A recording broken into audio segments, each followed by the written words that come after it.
Om Shanti 12 December 2024 प्रातः मुरली शिव भगवान मधुर महाभाग्य। शिव बाबा कहते मिठे बचे बाबा जो पाठ पढ़ाउछंती सेथिरे असरंती रोजगार हेउछि। सेथिपाई पाठ पढ़ा को भल भावरे पढ़ुथाओ। बुद्धिर संबंध केबे भी न तुटू। आजिर प्रश्न जो मानकर विनाश काल विपरीत बुद्धि सेमानकु तुमर केउ कथारे हस लगी थाए। जो मानकर विनाश काल विपरीत बुद्धि सेमानकु तुमर केउ कथारे हस लगी थाए। उत्तर जेतेबेले तुमे माने कहूछ एबे विनाशर समय पाखेई आसिलानी सेतेबेले तांकु हस लागुछि। तुमे जानिछ बाबा तो एठारे बसी रहिबे नहीं, कारण बाबांकर कर्तव्य हैला पवित्र करिबा।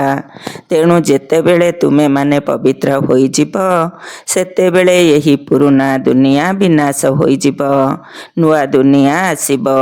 आगकु हेबाकु थिबा युद्ध तो विनाश पाई उद्दिष्ट। जेहेतु तुमे माने देवता हेउछ तेणु यही कली जुगी छी अर्थात पतित सृष्टि रे जन्म नेब नाही। ओम शांति। आत्मिक पिता आत्मिक पिला मानकु बुझाउछंती। पिला माने जानिछंती जे आमे बहुत अज्ञानी होई जाइथिलु। माया रावण आमको अज्ञानी करि देइथिला। एक कथा मध्य पिला माने जानिछंती जे बाबा को निश्चित आसिबाकु हेबो, जेहेतु नुआ सृष्टि स्थापना हेबार अछि। तीनोटी चित्र मध्य रहिछि। ब्रह्मा का द्वारा स्थापना, विष्णु का द्वारा पालना, शंकर का द्वारा विनाश। काहींकि ना बाबा तो करी कराइला वाला अटंती ना, से ही केवल जणे जिए की करी थांती एवं कराई थांती। तेबे प्रथमे कहा नाम आसिब? जिए करी थांती पुणी जहा द्वारा कराई थांती। सेथिपाई तांकु करी कराइला वाला कुहा जाए ना। सीए ब्रह्मा। ये कथा मध्य पिला माने जानिछंती जे आमर जेउ नुआ दुनिया हेउछि जाहाकु आमे स्थापन करूछु तार नाम ही दैवी दुनिया अटे। सत्य जुगरे ही देवी देवता माने थांती, आउ काहाकु देवी देवता कुहाजिब नाही। सेठारे मनुष्य न थांती। केवल गोटिए देवी देवता धर्म व्यतीत अन्य कौनसी धर्म नथिब। एबे तुम मानकर स्मृति आसीछि जे निश्चित भावरे आमे देवी देवता थिलु। तार स्मारकी मध्य रहिछि। इस्लामी, बौद्धी, ख्रिस्टियान इत्यादि समस्तंकर निज निजर स्मारकी रहिछि।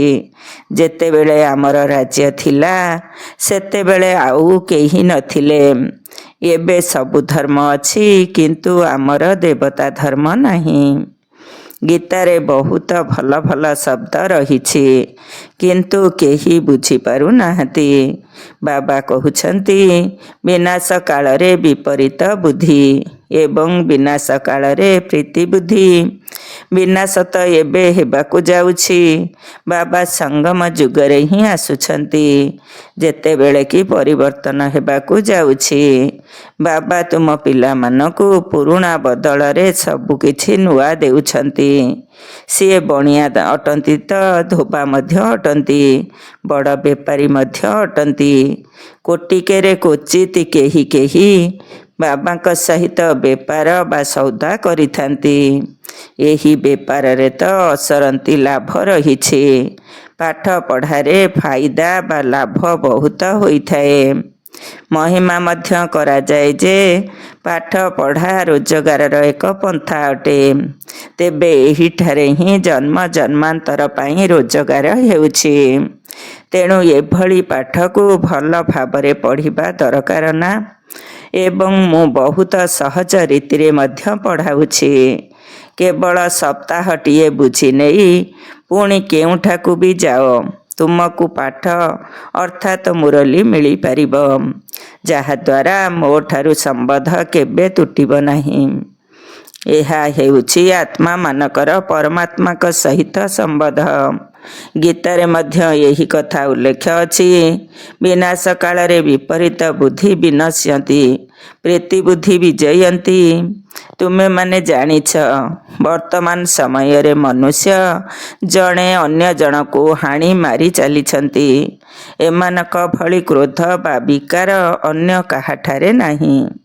ଗାୟନ ମଧ୍ୟ ଅଛି ଯେ ଦ୍ରୌପଦୀ ଡାକିଥିଲେ। ବାବା ବୁଝାଉଛନ୍ତି, ତୁମେ ସବୁ ଦ୍ରୌପଦୀ ଅଟ। ଭଗବାନ ଉବାଚ, ବାବା କହୁଛନ୍ତି, ପିଲାମାନେ ଏବେ ବିକାରର ବଶବର୍ତ୍ତୀ ହୁଅ ନାହିଁ। ମୁଁ ତୁମମାନଙ୍କୁ ସ୍ୱର୍ଗକୁ ନେଇଯାଉଛି। ସେଥିପାଇଁ କେବଳ ମୋତେ ମନେ ପକାଅ। ଏବେ ବିନାଶ କାଳ ନା, କିନ୍ତୁ ମନୁଷ୍ୟମାନେ କାହାରି କଥା ଶୁଣୁନାହାନ୍ତି, କେବଳ ଲଢ଼େଇ କରି ଚାଲିଛନ୍ତି। ତାଙ୍କୁ କେତେ କୁହାଯାଉଛି, ଶାନ୍ତ ରୁହ, କିନ୍ତୁ ଶାନ୍ତ ହୋଇ ରହୁନାହାନ୍ତି। ନିଜର ପିଲାଛୁଆଙ୍କ ଠାରୁ ଅଲଗା ହୋଇ ଯୁଦ୍ଧ କ୍ଷେତ୍ରକୁ ଯାଉଛନ୍ତି। କେତେ ମନୁଷ୍ୟ ମୃତ୍ୟୁବରଣ କରୁଛନ୍ତି। ମନୁଷ୍ୟମାନଙ୍କର କୌଣସି ମୂଲ୍ୟ ହିଁ ରହୁନାହିଁ। ଯଦି କାହାର ମୂଲ୍ୟ ଅଛି ବା ମହିମା ଥାଏ, ତେବେ ସେମାନେ ହେଲେ ଏହି ଦେବୀ ଦେବତା। ଏବେ ତୁମେମାନେ ସେହିପରି ହେବା ପାଇଁ ପୁରୁଷାର୍ଥ କରୁଛ। ବାସ୍ତବରେ ତୁମର ମହିମା ଏହି ଦେବୀ ଦେବତାମାନଙ୍କ ଠାରୁ ମଧ୍ୟ ଅଧିକ। ତୁମକୁ ଏବେ ବାବା ପାଠ ପଢ଼ାଉଛନ୍ତି। ଏହା କେତେ ଉଚ୍ଚ ପାଠପଢ଼ା ଅଟେ। ଶିକ୍ଷା ଗ୍ରହଣ କରୁଥିବା ଆତ୍ମାମାନେ ନିଜର ବହୁତ ଜନ୍ମର ଶେଷ ଜନ୍ମରେ ବିଲକୁଲ ତମ ପ୍ରଧାନ ହୋଇଯାଇଛନ୍ତି, କିନ୍ତୁ ମୁଁ ସର୍ବଦା ସତୋପ୍ରଧାନ ହିଁ ଅଟେ। ବାବା କହୁଛନ୍ତି, ମୁଁ ତୁମ ପିଲାମାନଙ୍କର ଆଜ୍ଞାଧୀନ ସେବକ ହୋଇ ଆସିଛି। ବିଚାର କର, ଆମେ କେତେ ହୀନ ହୋଇଯାଇଛୁ। ବାବା ହିଁ ଆମକୁ ବାହା ହେବାର ଯୋଗ୍ୟ କରୁଛନ୍ତି, ଅର୍ଥାତ୍ ଶ୍ରେଷ୍ଠ କରୁଛନ୍ତି। ଭଗବାନ ଆସି ମନୁଷ୍ୟମାନଙ୍କୁ ପାଠ ପଢ଼ାଇ କେତେ ଉଚ୍ଚ କରୁଛନ୍ତି। ବାବା ନିଜେ କହୁଛନ୍ତି, ମୁଁ ବହୁତ ଜନ୍ମର ଅନ୍ତିମ ସମୟରେ ତୁମ ସମସ୍ତଙ୍କୁ ତମ ପ୍ରଧାନରୁ ଶତପ୍ରଧାନ କରିବା ପାଇଁ ଆସିଛି। ଏବେ ତୁମମାନଙ୍କୁ ପାଠ ପଢ଼ାଉଛି। ବାବା କହୁଛନ୍ତି, ମୁଁ ତୁମକୁ ସ୍ୱର୍ଗବାସୀ କରିଥିଲି, ପୁଣି ତୁମେ ନର୍କବାସୀ କିପରି ହେଲ? କିଏ କରିଲା? ଗାୟନ ମଧ୍ୟ ଅଛି, ବିନାଶ କାଳେ ବିପରୀତ ବୁଦ୍ଧି ବିନଶ୍ୟନ୍ତି, ପ୍ରୀତି ବୁଦ୍ଧି ବିଜୟନ୍ତି। ତେଣୁ ଯେତେ ଯେତେ ପ୍ରୀତି ବୁଦ୍ଧି ହୋଇ ରହିବ, ଅର୍ଥାତ୍ ବାବାଙ୍କୁ ବହୁତ ମନେ ପକାଇବ, ସେତେ ସେତେ ତୁମର ହିଁ ଲାଭ ହେବ। ଏହା ଯୁଦ୍ଧକ୍ଷେତ୍ର ଅଟେ ନା? କାହାକୁ ଏକଥା ଜଣା ନାହିଁ ଯେ ଗୀତାରେ କେଉଁ ଯୁଦ୍ଧ କଥା କୁହାଯାଇଛି। ସେମାନେ ତ କୌରବ ଏବଂ ପାଣ୍ଡବଙ୍କର ଯୁଦ୍ଧ ଦେଖାଇଛନ୍ତି। ଏଠାରେ କୌରବ ସମ୍ପ୍ରଦାୟ ଏବଂ ପାଣ୍ଡବ ସମ୍ପ୍ରଦାୟ ମଧ୍ୟ ଅଛନ୍ତି, କିନ୍ତୁ ତାଙ୍କ ମଧ୍ୟରେ କୌଣସି ଯୁଦ୍ଧ ହୁଏ ନାହିଁ। ପାଣ୍ଡବ ତାଙ୍କୁ କୁହାଯାଏ ଯେଉଁମାନେ ବାବାଙ୍କୁ ଜାଣିଛନ୍ତି, ବାବାଙ୍କ ସହିତ ପ୍ରୀତି ବୁଦ୍ଧି ଅଟନ୍ତି। କୌରବ ତାଙ୍କୁ କୁହାଯାଏ ଯେଉଁମାନେ ବାବାଙ୍କ ସହିତ ବିପରୀତ ବୁଦ୍ଧି ଅଟନ୍ତି। ଅକ୍ଷର ତ ବହୁତ ଭଲ ଭଲ ବୁଝିବା ଯୋଗ୍ୟ ଲେଖାଯାଇଛି। ଏବେ ହେଉଛି ସଙ୍ଗମ ଯୁଗ। ତୁମେ ପିଲାମାନେ ଜାଣିଛ, ନୂଆ ଦୁନିଆର ସ୍ଥାପନା ହେଉଛି। ତେଣୁ ବୁଦ୍ଧିରେ ବିଚାର କରିବାକୁ ହେବ। ଏହି ଦୁନିଆ କେତେ ବଡ଼। ସତ୍ୟ ଯୁଗରେ କେତେ ଅଳ୍ପ ମନୁଷ୍ୟ ରହିବେ। ପ୍ରଥମେ ବୃକ୍ଷ ଛୋଟ ହେବ ନା, ପୁଣି ସେହି ବୃକ୍ଷ ଧୀରେ ଧୀରେ ବଡ଼ ହୋଇଥାଏ। ମନୁଷ୍ୟ ସୃଷ୍ଟି ରୂପୀ ଏହି ଓଲଟ ବୃକ୍ଷ କିପରି, ଏକଥା ମଧ୍ୟ କେହି ବୁଝି ନାହାନ୍ତି। ଏହାକୁ କଳ୍ପ ବୃକ୍ଷ କୁହାଯାଏ। ବୃକ୍ଷର ଜ୍ଞାନ ମଧ୍ୟ ଜାଣିବା ଦରକାର ନା? ଅନ୍ୟ ସବୁ ଜଡ଼ ବୃକ୍ଷର ଜ୍ଞାନ ଜାଣିବା ତ ବହୁତ ସହଜ। ତା ବିଷୟରେ ତୁରନ୍ତ କହିପାରିବେ। ଏହି ବୃକ୍ଷର ଜ୍ଞାନ ମଧ୍ୟ ସେତିକି ସହଜ, କିନ୍ତୁ ଏହା ହେଉଛି ମନୁଷ୍ୟ ସୃଷ୍ଟିର ବୃକ୍ଷ। ମନୁଷ୍ୟମାନଙ୍କୁ ନିଜର ଚୈତନ୍ୟ ବୃକ୍ଷ ବିଷୟରେ ଜଣା ହିଁ ପଡ଼ୁନାହିଁ। ଈଶ୍ୱର ରଚୟିତା ଅଟନ୍ତି ବୋଲି ମଧ୍ୟ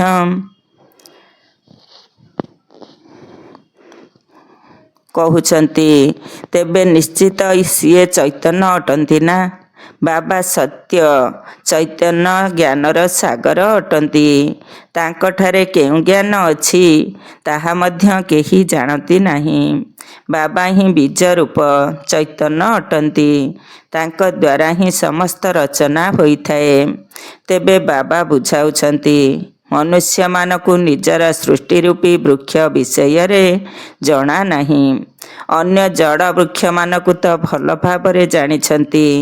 ବୃକ୍ଷର ମଞ୍ଜି ଯଦି ଚୈତନ୍ୟ ହୋଇଥାନ୍ତା ତେବେ କହିପାରିଥାନ୍ତା, କିନ୍ତୁ ତାହା ତ ଜଡ଼ ଅଟେ। ଏବେ ତୁମେ ପିଲାମାନେ ହିଁ ରଚୟିତା ଏବଂ ରଚନାର ଜ୍ଞାନକୁ ଭଲ ଭାବରେ ଜାଣୁଛ। ସିଏ ସତ୍ୟ ଚୈତନ୍ୟ ଓ ଜ୍ଞାନର ସାଗର ଅଟନ୍ତି। ଚୈତନ୍ୟରେ ତ ବାର୍ତ୍ତାଳାପ କରିପାରିବେ ନା। ମନୁଷ୍ୟ ଶରୀର ସବୁଠାରୁ ଶ୍ରେଷ୍ଠ ଅମୂଲ୍ୟ ବୋଲି ଗାୟନ କରାଯାଇଛି।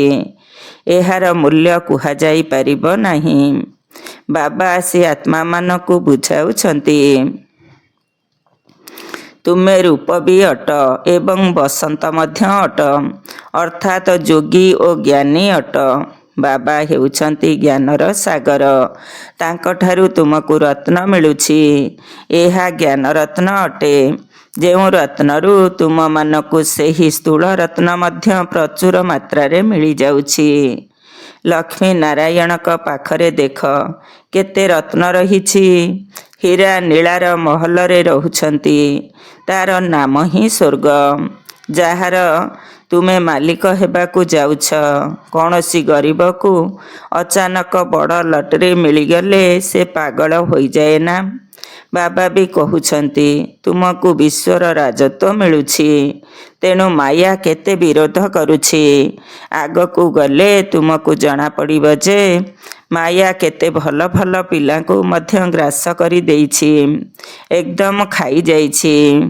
ତୁମେମାନେ ଦେଖିଛ ସାପ ବେଙ୍ଗକୁ କିପରି ଧରିନିଏ। ଯେପରି ହାତୀକୁ କୁମ୍ଭୀର ଗ୍ରାସ କରେ, ସାପ ବେଙ୍ଗକୁ ଏକଦମ ପୂରାକୁ ପୂରା ଗ୍ରାସ କରିଦିଏ। ମାୟା ମଧ୍ୟ ଏହିପରି ପିଲାମାନଙ୍କୁ ଜୀବନ୍ତ ଧରିନେଇ ବିଲକୁଲ ଶେଷ କରିଦିଏ। ପୁଣି କେବେ ବାବାଙ୍କର ନାମ ମଧ୍ୟ ଧରନ୍ତି ନାହିଁ। ଯୋଗବଳର ଶକ୍ତି ତୁମ ପାଖରେ ବହୁତ କମ୍ ଅଛି। ଯୋଗବଳ ଉପରେ ହିଁ ସବୁ ନିର୍ଭର କରେ। ଯେମିତି ସାପ ବେଙ୍ଗକୁ ଗ୍ରାସ କରେ, ସେମିତି ତୁମେ ପିଲାମାନେ ମଧ୍ୟ ପୁରା ବିଶ୍ୱର ରାଜତ୍ୱକୁ ଗ୍ରାସ କରି ନେଉଛ। ପୁରା ବିଶ୍ୱର ରାଜତ୍ୱ ତୁମେ ଗୋଟିଏ ସେକେଣ୍ଡରେ ନେଇଯାଉଛ। ସେଥିପାଇଁ ବାବା କେତେ ସହଜ ଉପାୟ ବତାଉଛନ୍ତି। କୌଣସି ସ୍ଥୂଳ ଅସ୍ତ୍ରଶସ୍ତ୍ର ନୁହେଁ, ବାବା ଜ୍ଞାନ ଯୋଗର ଅସ୍ତ୍ରଶସ୍ତ୍ର ଦେଉଛନ୍ତି। ଦୁନିଆରେ ପୁଣି ସ୍ଥୂଳ ଅସ୍ତ୍ରଶସ୍ତ୍ର ଦେଇଛନ୍ତି। ଏବେ ତୁମେ ପିଲାମାନେ କହୁଛ, ଆମେ କ'ଣରୁ କ'ଣ ହୋଇଯାଇଥିଲୁ। ଯାହା ଚାହୁଁଛ ତାହା କୁହ। ଆମେ ନିଶ୍ଚିତ ଏହିପରି ହିଁ ଥିଲୁ। ଯଦିଓ ମନୁଷ୍ୟ ହିଁ ଥିଲୁ, କିନ୍ତୁ ଗୁଣ ଏବଂ ଅବଗୁଣରେ ତ ଫରକ ଥାଏ ନା। ଦେବତାମାନଙ୍କ ଭିତରେ ଦୈବୀ ଗୁଣ ଅଛି, ତେଣୁ ସେମାନଙ୍କର ମହିମାର ଗାୟନ କରୁଛନ୍ତି। ଆପଣ ସର୍ବଗୁଣ ସମ୍ପନ୍ନ, ଆମେ ନିର୍ଗୁଣ। ଆମ ପାଖରେ କିଛି ଗୁଣ ନାହିଁ। ବର୍ତ୍ତମାନ ସାରା ଦୁନିଆ ହିଁ ନିର୍ଗୁଣ ଅଟେ, ଅର୍ଥାତ୍ ଗୋଟିଏ ବି ଦୈବୀ ଗୁଣ ନାହିଁ। ବାବା ଯିଏକି ଦୈବୀ ଗୁଣ ଶିଖାଇଥାନ୍ତି, ତାଙ୍କୁ ହିଁ ଜାଣିନାହାନ୍ତି। ସେଥିପାଇଁ କୁହାଯାଉଛି ବିନାଶ କାଳେ ବିପରୀତ ବୁଦ୍ଧି। ଏବେ ବିନାଶ ତ ନିଶ୍ଚିତ ହେବ ଏବଂ ସଙ୍ଗମ ଯୁଗରେ ହିଁ ହେବ। କାରଣ ପୁରୁଣା ଦୁନିଆର ବିନାଶ ହେବାକୁ ଯାଉଛି ଏବଂ ନୂଆ ଦୁନିଆର ସ୍ଥାପନା ହେଉଛି। ଏହାକୁ କୁହାଯାଏ ବିନାଶ କାଳ। ଏହା ହେଉଛି ଅନ୍ତିମ ବିନାଶ। ପୁଣି ଅଧାକଳ୍ପ ପର୍ଯ୍ୟନ୍ତ କୌଣସି ଲଢ଼େଇ ଆଦି ହେବ ନାହିଁ। ମନୁଷ୍ୟକୁ କିଛି ବି ଜଣା ନାହିଁ। ବିନାଶ କାଳରେ ବିପରୀତ ବୁଦ୍ଧି ଅଟନ୍ତି, ତେଣୁ ପୁରୁଣା ଦୁନିଆର ବିନାଶ ନିଶ୍ଚିତ ହେବ ନା। ଏହି ପୁରୁଣା ଦୁନିଆରେ କେତେ ଦୁର୍ବିପାକ ହେଉଛି, ମୃତ୍ୟୁବରଣ କରିଚାଲିଛନ୍ତି। ବାବା ଏହି ସମୟର ଅବସ୍ଥା କଥା ଶୁଣାଉଛନ୍ତି। ଅନ୍ତର ତ ବହୁତ ଅଛି ନା। ଆଜି ଭାରତର ଅବସ୍ଥା ଏଭଳି ଅଛି, କାଲି ଭାରତ କ'ଣ ହେବ। ଆଜି ଏଭଳି ଅଛ, କାଲି ତୁମେ କେଉଁଠି ଥିବ ତୁମେମାନେ ଜାଣିଛ। ପ୍ରଥମେ ନୂଆ ଦୁନିଆ କେତେ ଛୋଟ ଥିଲା। ସେଠାରେ ତ ମହଲ ମାନଙ୍କରେ କେତେ ହୀରା ନୀଳା ଆଦି ଲାଗିଥାଏ। ଭକ୍ତି ମାର୍ଗରେ ମଧ୍ୟ ତୁମର ମନ୍ଦିର କିଛି କମ୍ ନଥାଏ। କେବଳ କ'ଣ ଗୋଟିଏ ସୋମନାଥ ମନ୍ଦିର ଥିବ? ଜଣେ କେହି ମନ୍ଦିର ତିଆରି କଲେ ତାଙ୍କୁ ଦେଖି ଅନ୍ୟମାନେ ବି ତିଆରି କରିଥିବେ। ଗୋଟିଏ ସୋମନାଥ ମନ୍ଦିରକୁ ହିଁ କେତେ ଥର ଲୁଟିଛନ୍ତି। ସେମାନେ ପୁଣି ନିଜର ସ୍ମାରକୀମାନ ତିଆରି କରି ତାର କାନ୍ଥରେ ସେହି ହୀରା ସବୁ ଖଚିତ କରିଦେଇଛନ୍ତି। ତେବେ ସେହି ହୀରା ଗୁଡ଼ିକର ମୂଲ୍ୟ କେତେ ହୋଇଥିବ? ଏତେ ଛୋଟ ହୀରାର ମଧ୍ୟ କେତେ ମୂଲ୍ୟ। ବାବା ତ ରତ୍ନର ବ୍ୟବସାୟୀ ଥିଲେ। ଏକରତି ହୀରାର ମୂଲ୍ୟ ବାବାଙ୍କ ବ୍ୟବସାୟ ସମୟରେ 90 ଟଙ୍କା ଥିଲା। ଏବେ ତ ତାର ମୂଲ୍ୟ ହଜାର ହଜାର ଟଙ୍କା। ତାହା ପୁଣି ମିଳୁନାହିଁ। ତାର ମୂଲ୍ୟ ବହୁତ ବଢ଼ିଗଲାଣି। ବର୍ତ୍ତମାନ ବିଦେଶରେ ଧନ ତ ବହୁତ ଅଛି, କିନ୍ତୁ ସତ୍ୟଯୁଗ ତୁଳନାରେ ଏହା କିଛି ବି ନୁହେଁ। ଏବେ ବାବା କହୁଛନ୍ତି, ବିନାଶ କାଳରେ ଲୋକମାନେ ବିପରୀତ ବୁଦ୍ଧି ହୋଇଯାଇଛନ୍ତି। ତୁମେ କହୁଛ ବିନାଶ ନିକଟରେ ଉପସ୍ଥିତ ହେଲାଣି, କିନ୍ତୁ ସେମାନେ ଏକଥା ଶୁଣି ହସୁଛନ୍ତି। ବାବା କହୁଛନ୍ତି, ମୁଁ କେତେ ସମୟ ଏଠାରେ ରହିବି? ମୋତେ ଏଠାରେ କ'ଣ ମଜା ଲାଗୁଛି? ମୁଁ ତ ନା ସୁଖୀ ନା ଦୁଃଖୀ ହେଉଛି। ମୋର ଡ୍ୟୁଟି ବା କର୍ତ୍ତବ୍ୟ ହେଉଛି ପବିତ୍ର କରିବା। ତୁମେ ପବିତ୍ର ଥିଲ, ଏବେ ଏପରି ପତିତ ହୋଇଯାଇଛ। ପୁଣି ତୁମକୁ ଏଭଳି ଉଚ୍ଚ ପବିତ୍ର କରୁଛି। ତୁମେ ଜାଣିଛ ଆମେ ପୁଣି ସେହିଭଳି ହେବୁ। ଏବେ ତୁମମାନଙ୍କୁ ଜ୍ଞାନ ମିଳିଯାଇଛି। ଆମେ ଏହି ଦୈବୀ କୁଳର ସଦସ୍ୟ ଥିଲୁ। ଆମର ନିଜର ରାଜତ୍ୱ ଥିଲା, ପୁଣି ଏହିଭଳି ନିଜ ରାଜତ୍ୱକୁ ହରାଇଛୁ। ପୁଣି ଅନ୍ୟମାନେ ଆସି ରାଜତ୍ୱ କଲେ। ଏବେ ଏହି ଚକ୍ର ସମ୍ପୂର୍ଣ୍ଣ ହେବାକୁ ଯାଉଛି। ତୁମେମାନେ ଜାଣୁଛ ଯେ ଏଥିରେ ଲକ୍ଷ ଲକ୍ଷ ବର୍ଷର କଥା ହିଁ ନାହିଁ। ଏହି ଲଢ଼େଇ ତ ବିନାଶ ପାଇଁ ହେବ। ସତ୍ୟ ଯୁଗରେ ବହୁତ ଆରାମରେ ମରିବେ। କୌଣସି କଷ୍ଟ ହେବ ନାହିଁ। ଡାକ୍ତରଖାନା ମଧ୍ୟ ନଥିବ। ସେଠାରେ କିଏ ବସି ସେବା କରିବ ଆଉ କାନ୍ଦିବ? ସେଠାରେ ତ ଏହି ପ୍ରଥା ହିଁ ନାହିଁ। ସେମାନଙ୍କର ମୃତ୍ୟୁ ସହଜରେ ହେବ। ଏଠାରେ ତ ଦୁଃଖୀ ହୋଇ ମରିବେ। କାରଣ ତୁମେ ସୁଖ ମଧ୍ୟ ବହୁତ ଦେଖିଛ, ତେଣୁ ଦୁଃଖ ମଧ୍ୟ ତୁମକୁ ଦେଖିବାକୁ ପଡ଼ିବ। ରକ୍ତର ନଦୀ ଏହିଠାରେ ହିଁ ବହିବ। ସେମାନେ ଭାବୁଛନ୍ତି ଏହି ଲଢ଼େଇ ପୁଣି ଶାନ୍ତ ହୋଇଯିବ, କିନ୍ତୁ ଶାନ୍ତ ତ ହେବାର ହିଁ ନାହିଁ। କଥାରେ ଅଛି, ମରୁଆ ମଉତ ମଲୁକା ଶିକାର, ବା କାହାର ପୁଷ ମାସ ତ କାହାର ସର୍ବନାଶ।